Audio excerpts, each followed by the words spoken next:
فاتحہ۔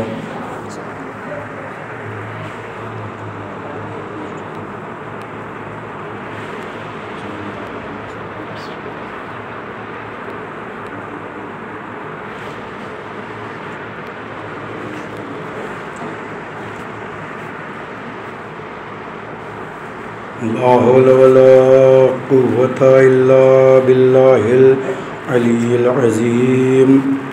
أعوذ بالله من الشيطان الرجيم۔ بسم الله الرحمن الرحيم۔ الحمد لله رب العالمين، الصلاة والسلام، التحية والإكرام النبي الأمي العربي القرشي المكي المدني الحاشمي سيدنا ونبينا وطبيب قلوبنا وحبيب نفوسنا جد المشرقين أبو الحسنين أبي القاسم محمد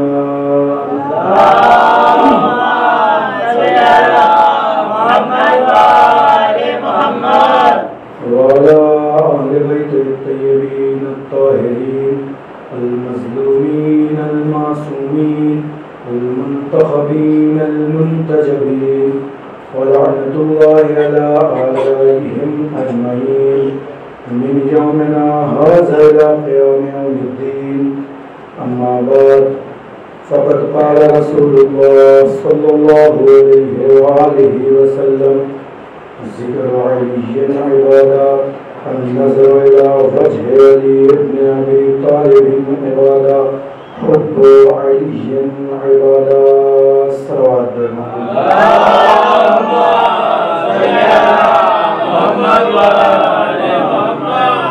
سرکار ختم مرتبت ارشاد فرما رہے ہیں کہ النظر إلى وجه علی بن ابی طالب عبادہ، مولا کائنات کے چہرے کی طرف دیکھنا، نظر کرنا عبادت ہے۔ پھر آپ نے فرمایا ذکر علی عبادہ، علی کا ذکر عبادت ہے۔ ظاہر سی بات ہے کہ اگر ایک انسان اس زمانے میں کھڑا ہو کے یہ کہہ دے کہ سرکار ختم مرتبت سے ہاتھ جوڑے، یا رسول اللہ اس زمانے میں تو مولا کائنات ہے نہیں، مجھے تو دکھ نہیں رہے، ہم کیسے عبادت کا ثواب حاصل کریں؟ تو عجب نہیں سرکار ختم مرتبہ آواز دیں، انادان میں نے کوئی ایک حدیث تو نہیں بتائی ہے، میں نے اور بھی ارشاد فرمایا ہے ذکر علی عبادہ۔ اگر آپ مولا کائنات کو نہیں دیکھ سکتے ان کا ذکر کریے، اور ان کا ذکر کرنا بھی عبادت ہے۔ ایک شخص میرے پاس آیا اور آنے کے بعد کہتا ہے کہ آپ نے کہا کہ مولا کائنات کا ذکر کریں عبادت ہے، لیکن میرے پاس تو زبان ہی موجود نہیں ہے، میرے پاس تو کان موجود نہیں ہے جس میں میں سن سکوں، میرے پاس آنکھ موجود نہیں ہے جس سے میں دیکھ سکوں، تو میں کہوں گا آپ بھی پریشان نہ ہوئیے، حب علی عبادہ، علی کی محبت عبادت ہے۔ اب تو آنے والا یہ نہیں کہہ سکتا نا کہ مولانا صاحب میرے پاس دل نہیں ہے۔ اب صاحب اگر آپ کے پاس دل نہیں ہے تو آپ دنیا میں بھی مت رہیے، اگر آپ کے پاس دل نہیں ہے تو آپ زندہ نہیں رہ سکتے۔ اگر زندہ رہنا ہے تو مولا کائنات کی ولایت آپ کسی بھی طریقے سے قبول کر سکتے ہیں۔ صلوات بھیجے محمد۔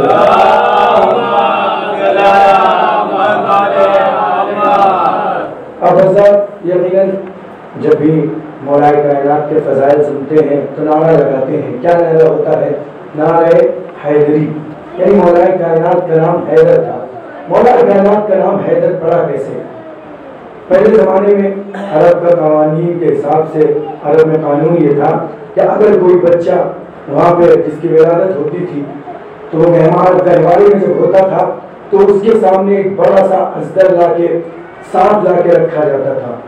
اگر اس بچے کو وہ سانپ نقصان پہنچا دیتا تھا تو لوگ سمجھ لیتے تھے کہ یہ بچہ غیر حلالی ہے، لیکن اگر وہ سانپ اس بچے کو کوئی نقصان نہ پہنچاتا تھا، تو اس وقت کا معیار یہ تھا، اس وقت کا پیمانہ یہ تھا کہ وہ بچہ حلالی سمجھا جاتا تھا۔ مولا کائنات کی جس وقت ولادت ہوئی، ایک مرتبہ قانون چلا آ رہا تھا، مولا کائنات کے پاس بھی ایک اصدر لایا گیا۔ مولا کائنات جھولے میں تشریف فرما ہے۔ مولا کائنات نے جیسے ہی اصدر کو دیکھا، اصدر نے مولا کائنات کو دیکھا، اپنے سر کو اٹھایا، جھولے کے اندر لگانا چاہا۔ مولا کائنات نے ننھے ننھے ہاتھوں سے اصدر کے دونوں چہرے کو پکڑا۔ آپ نے دیکھا ہوگا نا، سانپ کا منہ دو طریقے سے ہوتا ہے، ایک اوپر کھلتا ہے، دوسرا نیچے کھلتا ہے۔ مولا کائنات نے سانپ کے منہ کے اوپر کے حصے کو ایک ہاتھ سے پکڑا، نیچے کے حصے کو دوسرے ہاتھ سے پکڑا اور چیر دیا۔ عزیزوں، عربی میں اصدر کو، سانپ کو حیا کہتے ہیں۔ مولانا صاحب تشریف فرما ہے، آپ حضرات دیکھ رہے ہیں، عالم دین تشریف فرما ہے، دونوں مولانا صاحب تشریف فرما ہے۔ عربی میں سانپ کے بہت سے سانپ ہیں، ان کے الگ الگ نام ہیں، لیکن عربی میں سانپ کو حیا کہتے ہیں اور چیرنے کو درہ کہتے ہیں۔ جیسے ہی مولا کائنات نے اصدر کو چیرا، ایک مرتبہ ان کی ماں نے جیسے یہ واقعہ سنا، جناب فاطمہ بنت اسد نے مولا کائنات کی اس بہادری پہ سننے کے بعد کہتے ہیں حیا درہ، حیا درہ، یعنی حیدرہ، حیدرہ۔ اب عزیزوں، آپ کہیں گے صاف صاف تو ظاہر نہیں ہوا نا حیدر، آپ کو میں صاف صاف بتاتا ہوں، مولا کائنات ہے۔ اور ایک مرتبہ جنگ خیبر میں پہنچے، کیا دیکھتے ہیں، سامنے ایک شخص آتا ہے اور آنے کے بعد کہتا ہے میں کسی سے نہیں ڈرتا، میں کسی سے نہیں ڈرتا۔ آنے والا کہتا ہے کہ مولا کائنات سے کہہ رہا ہے، کس سے کہہ رہا ہے؟ اسد اللہ سے کہہ رہا ہے، باب العلم سے کہہ رہا ہے، غالب الکل غالب سے کہہ رہا ہے، علی ابن ابی طالب سے کہہ رہا ہے کہ آپ کو معلوم ہے میرے مقابلے میں کوئی آتا نہیں۔ اگر الذی سمتنی امی حیدر مرحبا، وہ کہتا ہے آنے والا کہ اگر الذی سمتنی امی مرحبا، میری ماں نے میرا نام مرحب رکھا ہے۔ مولا کائنات جیسے ہی اس کی آواز سنتے ہیں، یہ جملے سنتے ہیں، ایک مرتبہ مولا کائنات نے غالب الکل غالب، وارث قرآن ہے، حافظ قرآن ہے، مولا کائنات نے جیسے یہ سنا، سننے کے بعد اسی کے انداز میں اس کو جواب دیتے ہیں انا الذی سمتنی امی حیدرہ، میری ماں نے میرا نام حیدر رکھا ہے۔ جیسے اس نے یہ جملہ سنا، اب تو آپ کو ظاہر ہو گیا نا کہ فاطمہ بنت اسد نے مولا کائنات کا نام حیدر رکھا تھا۔ خود مولا کائنات نے یہ جملہ ارشاد فرمایا انا الذی سمتنی امی حیدرہ، میری ماں نے میرا نام حیدر رکھا ہے۔ صلوات بھیجے محمد۔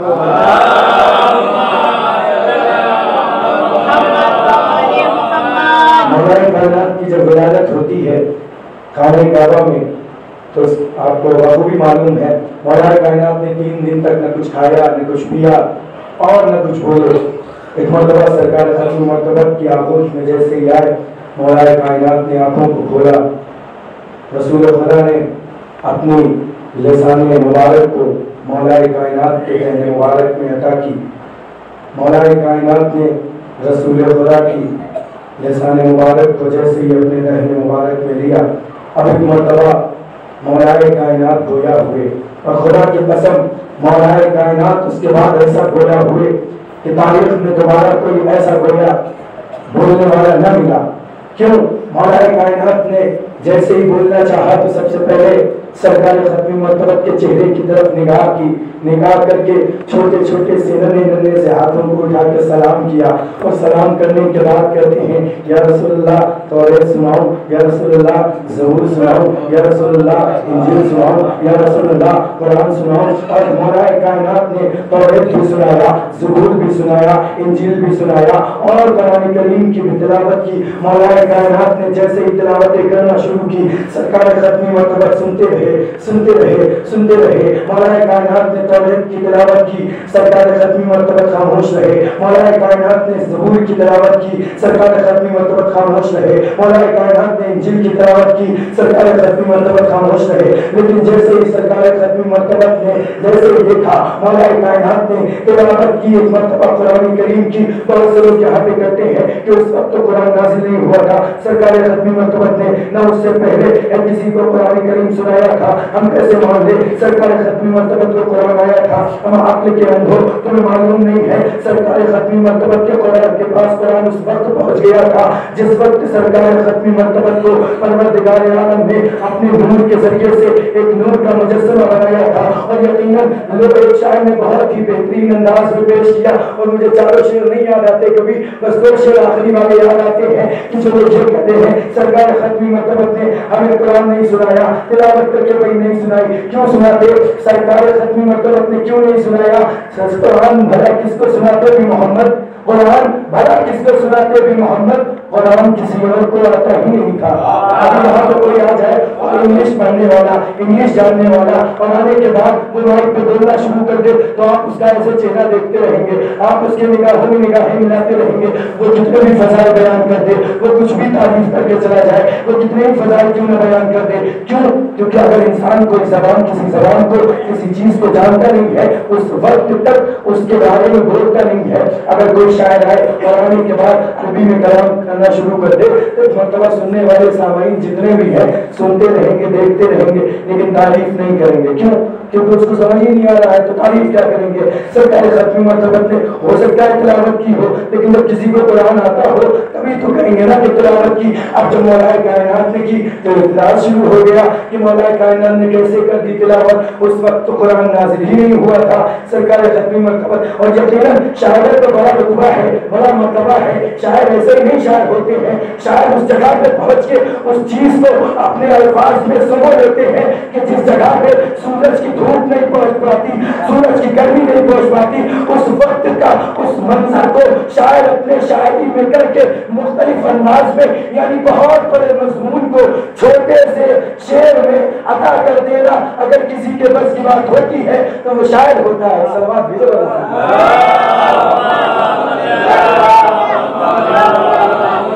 ابھی آپ نے علم المبارک اٹھایا اور کربلا تک گئے، وہاں سے واپس آئے۔ ایک علم جنگ خیبر میں بھی سرکار ختمی مرتبہ نے کسی کو عطا کیا تھا۔ 39 دن تک جنگیں ہوتی رہی۔ ایک صاحب آنے کے بعد کہتے ہیں یا رسول اللہ میں جاؤں گا سپہ سالار بن کے۔ جائیے صاحب لیجئے، علم دیا سرکار ختمی مرتبہ نے، گئے بے رہے مرم واپس آ گئے۔ روایت میں ہے کہ 1600 لشکر ان کے ساتھ جو گیا تھا، 1600 لوگ تھے اس میں لشکر میں جو جنگ خیبر میں گئے تھے، اور اس میں یہ تھا کہ 200 لوگ جو تھے وہ صرف اونٹ پہ تھے، یعنی گھوڑے پہ سوار تھے، سوار لوگ 200 تعداد ان کی، اور جو لوگ پاپیادہ تھے ان کی تعداد ان کے علاوہ جتنے یعنی 1400 تھے۔ روایت میں ملتا ہے کہ لوگ جاتے رہے۔ ایک صاحب آنے کے بعد کہا یا رسول اللہ مجھے علم دیجیے، میں جاؤں گا اور فتح کر کے آؤں گا۔ سرکار ختمی مرتبہ نے علم بڑھا دیا، وہ گئے واپس چلے آئے۔ جب واپس آئے تو منہ لٹکائے ہوئے ہیں، آئے واپس، سرکار ختمی مرتبہ نے کہا کیا ہوا؟ کہا واپس چلے آئے؟ کہا ہاں۔ کہا فتح ہو گیا؟ کہا نہیں ہوا۔ کہا اچھا۔ دوسرے صاحب بڑے جوش و خروش کے ساتھ آئے، اور آنے کے بعد کہتے ہیں یا رسول اللہ مجھے علم دے دیجیے، میں جاؤں گا فتح کر لوں گا۔ رسول اللہ نے ان کو بھی دیا علم، جائیے ناکام ہو کے نہ آئیے گا۔ گئے، اپنا قسمت میں مقدر ہی میں ان کی ناکامی لکھی تھی تو اس کو کون بدل سکتا ہے۔ اب ایک مرتبہ وہ گئے اور جانے کے بعد وہ بھی ناکام آئے، تو جو پہلے صاحب گئے تھے وہ صاحب تیسری مرتبہ میں پھر کہتے ہیں یا رسول اللہ ایک موقع اور دے دیجیے۔ ہوتے نا کچھ لوگ جب ایک مرتبہ کسی سے جنگ کرتے ہیں اور نہیں جیت پاتے، مثال کے طور پہ آپ کے یہاں بہت سے کھیل ہوتے ہیں، اس میں کھیل میں کچھ لوگ جاتے ہیں اور جانے کے بعد جب دیکھتے ہیں کہ ایک بار میں آپ کے یہاں دیکھا ہوگا آپ لوگوں نے کشتی ہوتی ہے، جو لڑتے ہیں مرد کشتی، اس میں بہت سے لوگ ہوتے ہیں بہت طاقتور اپنے کو سمجھتے ہیں، جاتے ہیں جانے کے بعد جب ہار جاتے ہیں کہتے ہیں اس بار نہیں تو اس بار صحیح، اس بار جیت کے آئیں گے۔ تو اسی طرح سے ان کے ساتھ بھی بہت جوش تھا، کہنے لگے کہ پہلی بار میں نہ صحیح، تیسری بار میں صحیح، ہم جائیں گے جنگ کر کے آئیں گے، فتح کر کے آئیں گے۔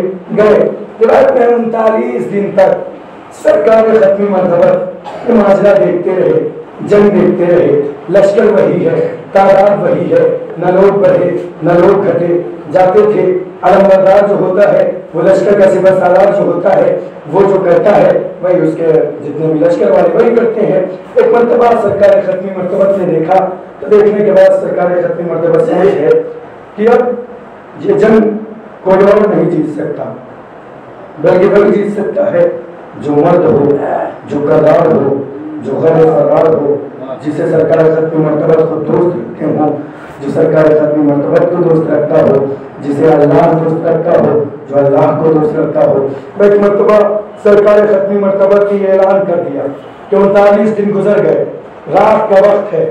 سرکار ختمی مرتبہ نے 39ویں دن کی شب میں یعنی 40ویں دن کی شب میں سرکار ختمی مرتبہ نے اعلان کر دیا کہ کل میں علم اس کو دوں گا جو مرد ہوگا، جواب ہوگا، غیر فرار ہوگا، ڈھال پر حملہ کرنے والا ہوگا۔ غیر فرار کا مطلب کیا ہوتا ہے؟ فرار نہ کرنے والا، یعنی میدان سے نہ بھاگنے والا۔ سرکار ختمی مرتبہ نے کہہ دیا اب رات بھر لوگ شب بیداریاں کرتے رہے، جگتے رہے، جو ناکام ہو کے آئے تھے وہ بھی انتظار کر رہے ہیں صبح ہمیں علم ملے گا، صبح ہمیں علم ملے گا، صبح علم میں ہمیں ملے گا۔ اب جن کی بات داداؤں نے جا کے جنگ کیا، رات بھر کامیاب بھی نہیں ہوئے، ناکام ہوئے، اس کے باوجود 39 دنوں تک ناکام ہونے کے بعد جب 39 دنوں کے بعد جب رات میں سرکار ختمی مرتبہ نے کہا نا کہ کل میں علم اس کو دوں گا جو مرد ہوگا، جو کردار ہوگا، جو جواب ہوگا، جو غیر فرار ہوگا، تو عمر صاحب اب ابھی اگر آپ کے سامنے ایک نوکری ہے اور نوکری نکلنے کے بعد اس کے شرائط یہ لکھ دیے جائیں کہ بھائی جو گریجویشن پاس ہوں گے ان کو نوکری دی جائے گی، تو ہائی اسکول والے جو ہیں، انٹر والے جو ہیں، 8ویں والے جو ہیں، 5ویں والے جو ہیں، اگر پاس بھی ہیں تو ان کو اپنا چہرہ لے کے وہاں جانا ہی نہیں چاہیے، کیونکہ تو معلوم ہے شرط لگا دی گئی ہے کہ اگر گریجویشن ہے کمپلیٹ تبھی وہ جائے اور تبھی اس کو ملے گی نوکری۔ تو صاحب جب سرکار ختمی مرتبہ نے ایک مرتبہ یہ کہہ دیا کہ جو غیر فرار ہوگا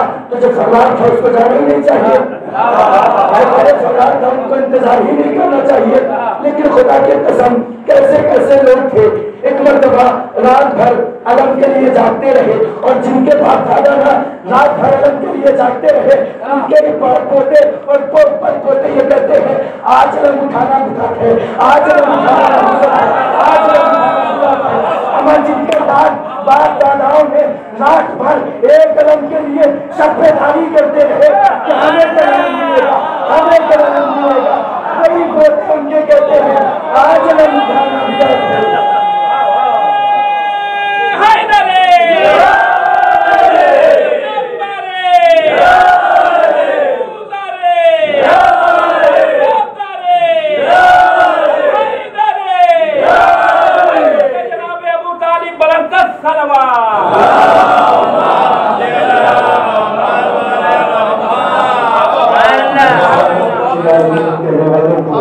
اور یقیناً یہ بات یاد رکھیں کہ جو بھی علم اٹھاتا ہے، یہاں سے بھی بہت سے لوگوں نے علم اٹھایا، کربلا تک گئے، پھر وہاں سے لے کے واپس آئے، تو یاد رکھیے کہ بہت سے لوگ جوش میں آ کے اٹھا لیتے ہیں لیکن مقام تک پہنچا دیتے ہیں، ایسا نہیں ہے، وہاں سے پھر فرار اختیار کر لیتے ہیں، کوئی اور علم آئے گا، کوئی اور علم آئے گا۔ اب یاد رکھیے گا کہ علم چھوڑ کے اگر بھاگے تو یاد رکھیے گا ان لوگوں میں شمار ہو جائے گا۔ سرکار ختمی مرتبہ نے کہا کہ کل میں علم ان کو نہیں دوں گا جو فرار ہوں گے، تو علم اگر اٹھائیے گا یاد رکھیے گا یہاں سے علم اٹھائیے گا ضرور، لیکن ذمہ داری کے ساتھ وہاں تک لے جائیے اور ذمہ داری کے ساتھ واپس آئیے، ورنہ اگر لے کے گئے اور وہاں سے لے کے چھوڑ کے باہر آئے تو پھر ان میں اور آپ میں فرق کیا رہے گا؟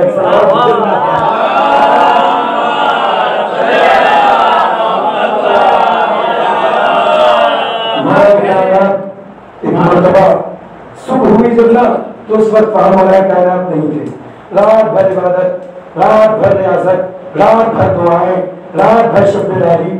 اما جب تم ایک علم کے لیے رات بھر شب بیداری کر سکتے ہو تو ہم علمدار کے لیے اگر شب بیداری کریں تعزیہ جس کا ہے اس امام حسین علیہ السلام کے شب بیداری لیے شب بیداری کرے، ان کی محبت میں شب بیداری کرے، یعنی آپ شب بیداری کرے تو وہ محبت، ہم شب بیداری کرے تو وہ بدعت۔ یہ ایسے وہی آپ لوگ اپنی شب بیداری کو مانتے ہیں، لیکن جب ہم شب بیداری کرنا لگتے ہیں تو لوگ بڑے بڑے فتوے نکالنے لگتے ہیں، ان کو شب بیداری نہیں کرنا چاہیے، ان کو رات بھر نہیں جگنا چاہیے۔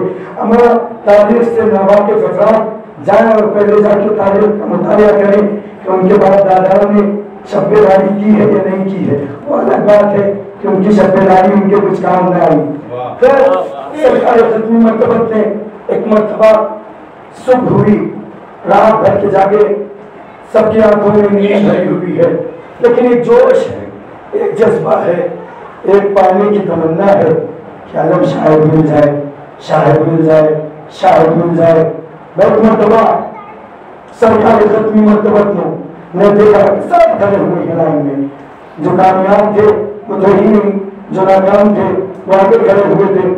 سرکار ختمی مرتبت نے ناکام لوگوں کے چہرے کو دیکھا اور دیکھنے کے بعد کہتے ہیں مراد علی مظہر العجائب۔ جیسے سرکار ختمی مرتبت مولا علی کا نام ملا، ایک مرتبہ جتنے بھی لوگ تھے فرار اختیار کرنے لگے، یہ کیسے ہو گیا؟ مولا کائنات تو یہاں موجود ہی نہیں ہے۔ سرکار ختمی مرتبت نے حکم دیا علی کو بلایا جائے، وہ مظہر العجائب تھے مولا کائنات۔ جیسے ہی سرکار ختمی مرتبت نے بلایا فوراً آ گئے، سلام مجھے پر محمد علیہ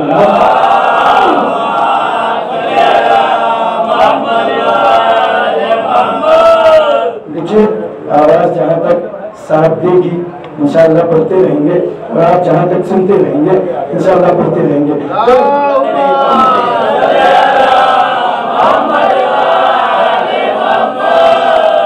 سرکار ختمی مرتبت نے ایک مرتبہ مولا کائنات کو علم دیا، مولا کائنات گئے۔ اب ہم یہ دیکھیں کہ کیا لشکر زیادہ ہو گیا تھا؟ لشکر کی تعداد نہ بڑھی نہ گھٹی، نہ تو کوئی انسان جتنے بھی لوگ تھے اس میں کم بھلے ہو گئے تھے، جو غیر ظاہر سی بات ہے، شہید ہو گئے ہوں گے، بہت سے لوگ مارے گئے ہوں گے، کم ضرور ہو گئے تھے، لیکن تاریخ نے یہ نہیں لکھا کہ اس کے بعد تعداد لشکر کی بڑھائی گئی ہو۔ اس کا مطلب یہ ہے کہ جو سپہ سالار ہوتا ہے وہ ذمہ دار ہوتا ہے، جو علمدار ہوتا ہے وہ ذمہ دار ہوتا ہے۔ اگر علمدار علم کو چھوڑ کر بھاگ آئے تو لشکر بھی بھاگ آتا ہے۔ تو اس میں اگر لوگ یہ کہیں کہ اگر لشکر چھوڑ کے بھاگ آیا تھا تو لشکر کو کوئی قصور تھوڑی نہ ہوتا ہے۔ ظاہر سی بات ہے کہ جب علمدار ہی بھاگ آئے گا تو لشکر کی کیا غلطی ہے؟ اب یہاں سے ہم اٹھ کے خود ہی باہر جائیں تو اس میں آپ کی سب کی کیا غلطی ہے؟ پڑھنے والے ہم ہی ہیں، آپ تو سب سننے والے ہیں نا، ہمیں اٹھ کے بھاگ جائیں تو اس میں آپ سب کی کیا غلطی؟ آپ تو سامعین ہیں نا، سننے والے ہیں، بیان کرنے والے تو ہم ہی ہیں اس وقت۔ تو عزیزوں ایک مرتبہ مولا کائنات جب چلنے لگے، سرکار ختمی مرتبہ نے ایک مرتبہ آواز دی، یا علی۔ سرکار ختمی مرتبہ نے جیسے ہی آواز دی، مولا کائنات نے چہرہ سرکار ختمی مرتبہ کی طرف اپنا رخ انور کیا، زیارت کی، اور زیارت کرنے کے بعد کہتے ہیں یا رسول اللہ فرمائیے۔ سرکار ختمی مرتبہ نے کہا اے علی، جنگ کرنے کا کب تک کا ارادہ ہے؟ جیسے یہ سرکار ختمی مرتبہ نے جملہ کہا، مولا کائنات کہتے ہیں یا رسول اللہ جب تک آپ کہیے تب تک جنگ کریں گے۔ جیسے یہ جملہ سنا، سرکار ختمی مرتبہ نے کہا کہ جتنے بھی لوگ وہاں پہ منافق ہیں جب تک وہ سب مسلمان نہ ہو جائیں آپ تب تک جنگ کریے گا۔ مولا کائنات نے کہا ٹھیک ہے۔ پھر سرکار ختمی مرتبہ نے کہا کہ اگر ان میں سے ایک بھی مومن ہو گیا تو آپ کو وہ اجر ملے گا کہ آپ سمجھ لیجئے گا کہ آپ نے ایک لال اونٹ خرید لیا ہے یا آپ نے اپنے قبضے میں ایک لال اونٹ لے لیا ہے۔ میں نے جب روایت میں دیکھا کہ لال اونٹ سے کیا مراد ہے تو عرب میں بہت سے اونٹ کے رنگ ہوتے ہیں، آپ نے دیکھا ہوگا مختلف قسم کے اونٹ ہوتے ہیں، ان میں سے سب سے مہنگا جو اونٹ ہوتا ہے وہ لال کلر کا اونٹ ہوتا ہے، یعنی لال رنگ کا اونٹ ہوتا ہے۔ اس کی قیمت بہت زیادہ ہوتی ہے، اس کو سب خرید نہیں پاتے ہیں، اس کی قیمت بہت زیادہ ہوتی ہے۔ خیر مولا کائنات جنگ کی اور فتح بھی کی، سرکار ختمی مرتبہ کے پاس واپس بھی آئے۔ یقیناً مولا کائنات کے فضائل اگر بیان کرنا چاہے انسان تو بیان کرتا رہے، لیکن فضائل کی کوئی کمی نہ ہوگی۔ اور صرف مولا علیہ السلام کے لیے تھوڑی ہے کہ مولا کائنات ہی کے لیے فضائل ہیں، بہت سے جتنے بھی ائمہ علیہ السلام آئے ہیں سب کے فضائل ہیں۔ آپ نے بہت سے فضائل مولا کائنات کے اب تک سنے ہیں، میں چاہتا ہوں ایک اور علی کے فضائل بیان کر دوں کچھ، اور اس کے بعد اپنے مسائل۔ وہ کون علی؟ وہ علی کہ جسے 8ویں امام علی رضا علیہ السلام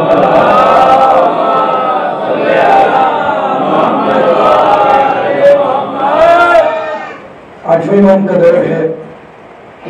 ان کے وقت کا جو حاکم تھا اس کا نام تھا مامون رشید، وہ تخت پہ بیٹھا تھا۔ 8ویں امام کو اس نے ولی عہد کا درجہ دیا تھا۔ اس کی وجہ یہ تھی کہ یہ چاہتا تھا کہ مولا کے اوپر پوری نگاہ رکھے رہے، پوری نگاہ اس کے اوپر پڑتی رہے۔ ایک مرتبہ اس نے کیا کیا، مامون رشید نے اپنے ایک سپاہی کو بلانے کے بعد، جس کا نام عتبہ بن ربیع ملتا ہے روایتوں میں، اس کو بلانے کے بعد کہتا ہے کہ امام رضا علیہ السلام جو ہے ان کے بارے میں نے یہ دیکھا ہے کہ امام رضا علیہ السلام صلوات بجبر محمد علیہ وسلم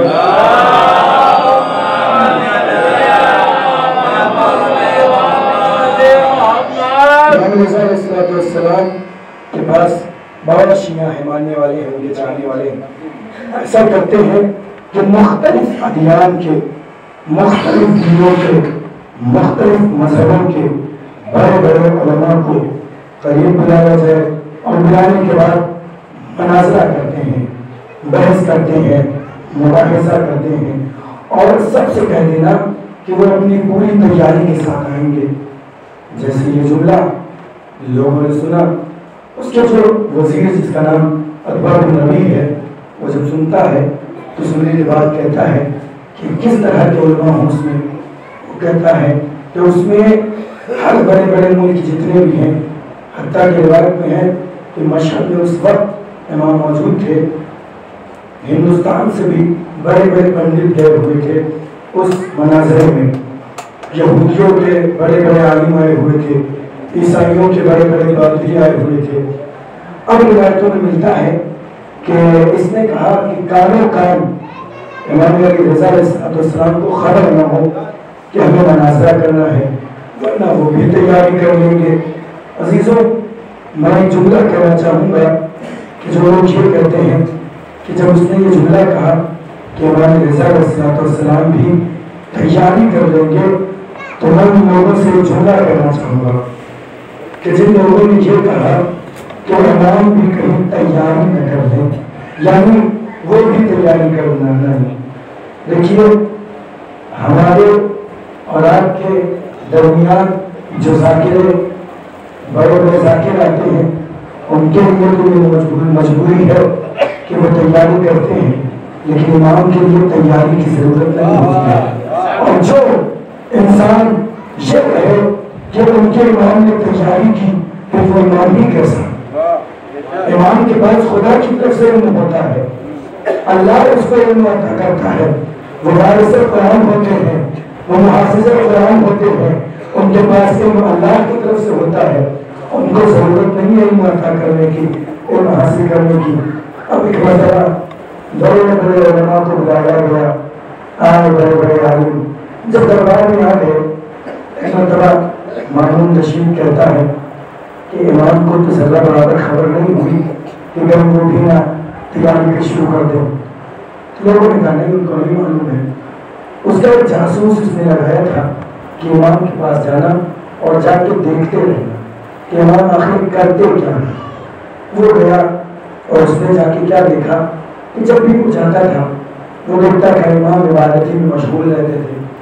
اب اس نے بھیجا امام کے پاس، اور بھیجنے کے بعد کہتا جا اور امام کو بلا کیا اور وہ دینا کہ مناظرہ ہے، اس کے لیے آنا ہے۔ ایک مرتبہ امام علیہ السلام کے پاس جب وہ شخص آیا ہے تو امام کو عبادت کرتے پایا. لیکن روایتوں میں ہے کہ وہ بھی دیہی دل میں امام کا جو جاسوس تھا، امام کے لیے جاسوسی میں رکھا گیا تھا، لیکن امام کو کردار کو، امام کے اخلاق کو، امام کے عبادات کو دیکھ کے دیہی دل میں وہ بھی مسلمان ہو چکا تھا. لیکن تقیہ میں تھا کہ ظاہر ہے اس کو معلوم تھا کہ اگر سامنے آ جائیں گے تو قتل کر دیے جائیں گے، اس لیے وہ تقیہ میں تھا. تو ظاہر ہے جو امام سے محبت کرے گا امام کے لیے پریشان بھی ہوگا.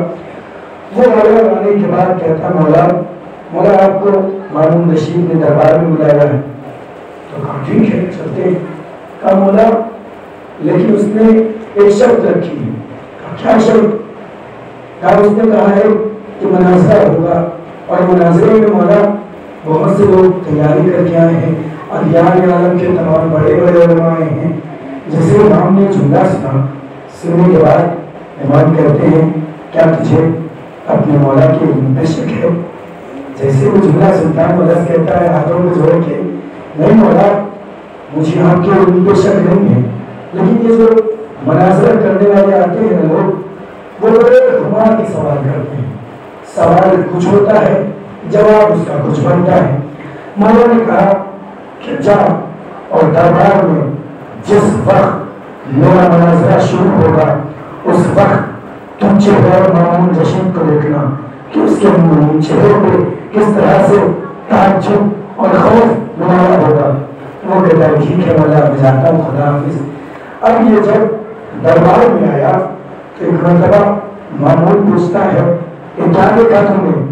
وہ کہتا ہے کہ مامون رشید میں کیا بتاؤں، میں نے امام کو 3 علامتوں کے علاوہ، 3 حالتوں کے علاوہ کسی اور چوتھی حالت میں نہیں دیکھا. کیا کیا دیکھتا ہے؟ کیا میں جب بھی دیکھتا ہوں تو یا وہ عبادت میں ہوتے ہیں، یا وہ روزے کی حالت میں ہوتے ہیں، یا ذکر الہی میں مشغول ہوتے ہیں. پھر وہ کہتا ہے تو امام کی تعریف کرنے لگا. میں نے تجھے بھیجنے کے لیے میں نے یہ پوچھا وہ کیا کر رہے تھے، تو تعریف کرنے لگا. وہ کہتا ہے کیا بتاؤں مامون رشید، میں تعریف نہیں کرنا چاہتا. اور کہتا ہے میں تعریف نہیں کرنا چاہتا، اس کے باوجود تعریف کرتا رہتا ہے. وہ کہتا ہے کیا بتاؤں، جب وہ عبادت کرتے ہیں، جب وہ نماز پڑھتے ہیں نا تو ایسا لگتا ہے کہ نماز ان کے لیے بنی ہے. جب وہ روزہ رکھتے ہیں نا تو ایسا معلوم ہوتا ہے کہ ان سے بڑا کوئی روزے دار نہیں ہے. جب یہ ذکر الہی کرتے ہیں تو امیر طریق کے جتنے بھی پتھر ہیں، جتنے بھی دیواریں ہیں، جو چیزیں ان کے پاس موجود ہوتی ہیں، ان کے ساتھ ساتھ ذکر الہی کرنے لگتی ہیں. میں نے ان کے جیسا ذکر الہی کرنے والا نہیں دیکھا. ایک مرتبہ وہ کہتا ہے خاموش ہو جا، تو میرے دربار میں ان کی تعریف کر رہا ہے. ایک مرتبہ وہ خاموش ہو گیا، بیٹھ گیا.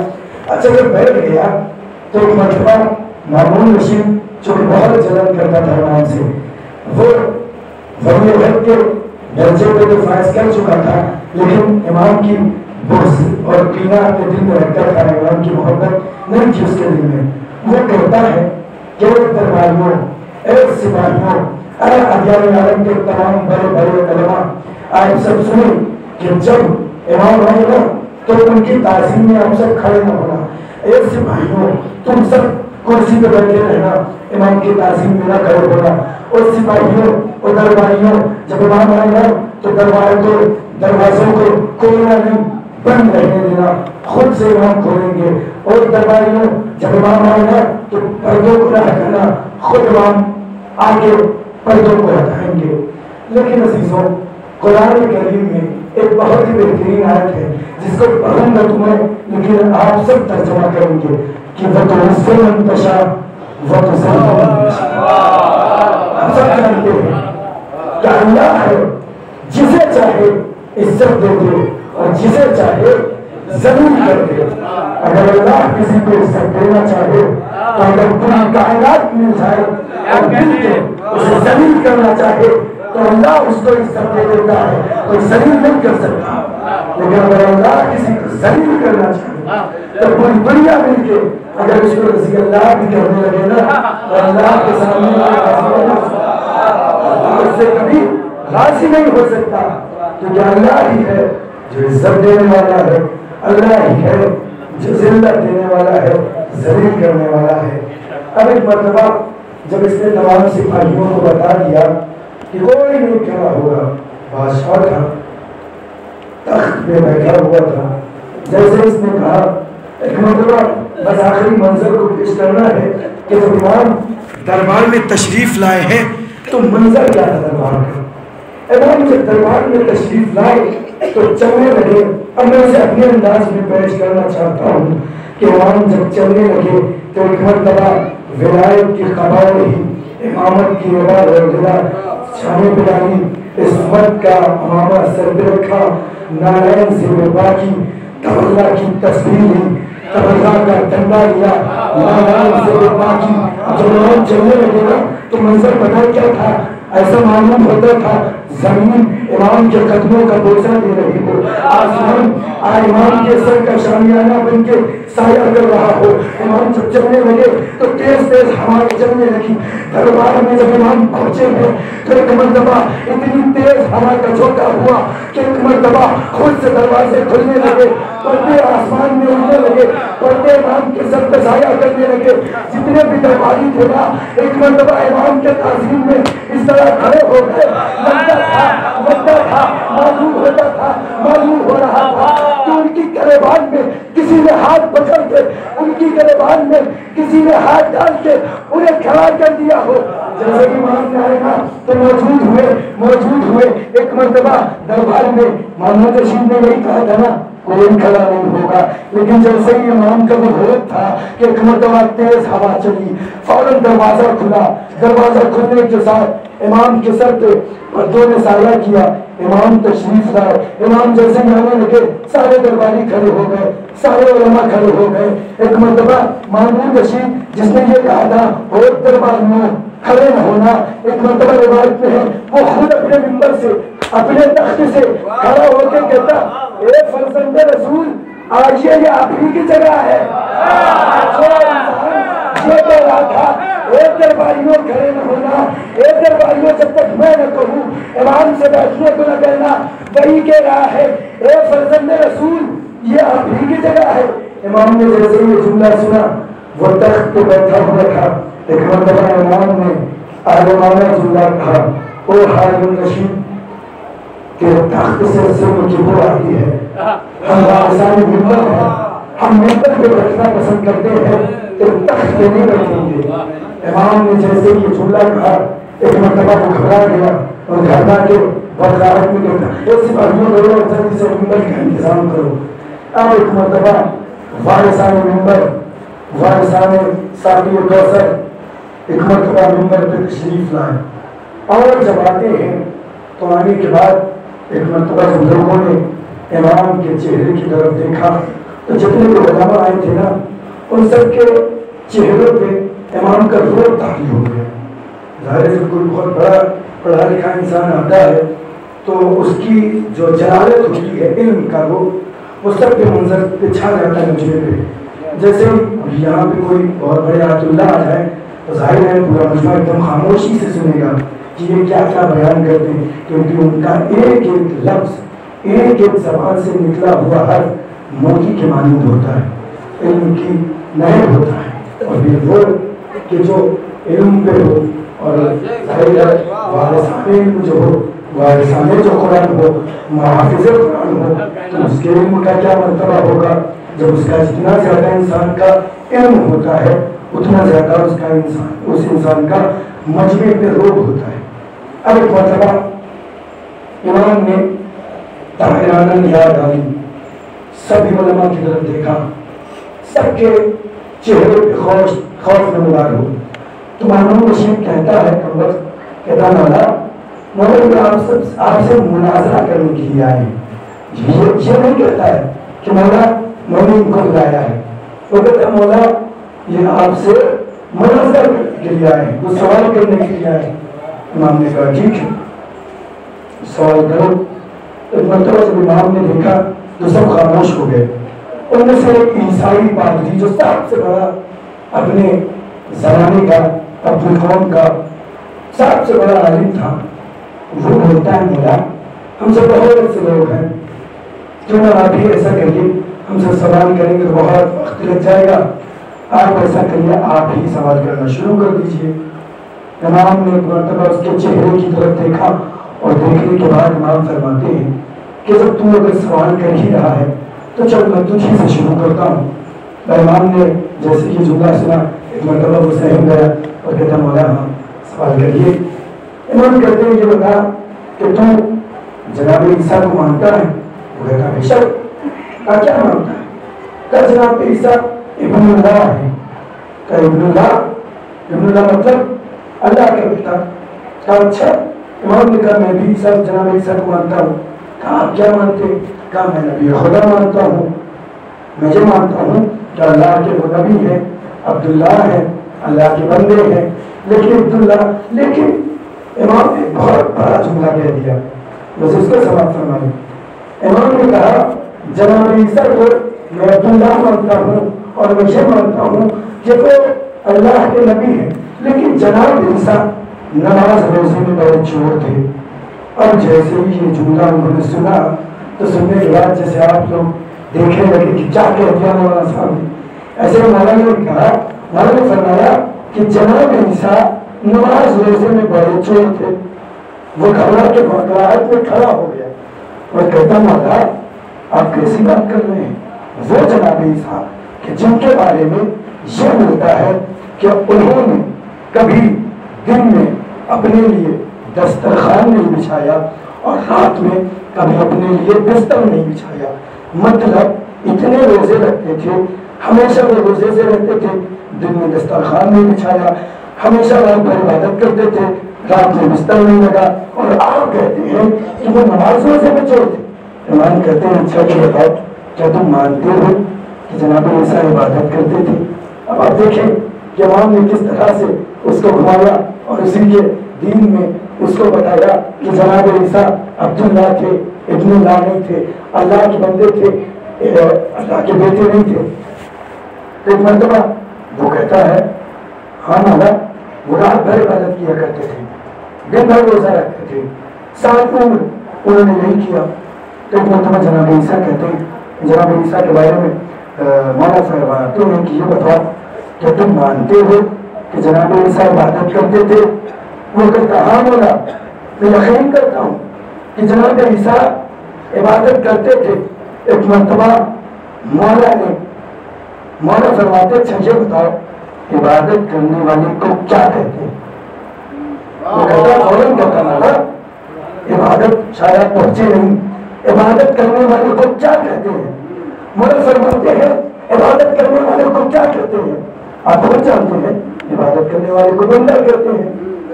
جو انسان عبادت کرتا ہے اس کو کیا کہتے ہیں؟ عبادت کرنے والے کو بندہ کہتے ہیں. اور اللہ کو اللہ کہتے ہیں. جو انسان اللہ کی عبادت کرتا ہے اسے کیا کہتے ہیں؟ عبداللہ. کیا جیسے یہ جملہ امام نے سننے کے بعد کہتے ہیں کہ میں تو یہ کہہ رہا ہوں جناب عیسیٰ عبداللہ تھے، ابن اللہ بھی تھے. جو اللہ کی عبادت کرتا ہے وہ عبداللہ ہوتا ہے، بندہ ہوتا ہے، بیٹا نہیں ہوتا. سواب دے محمد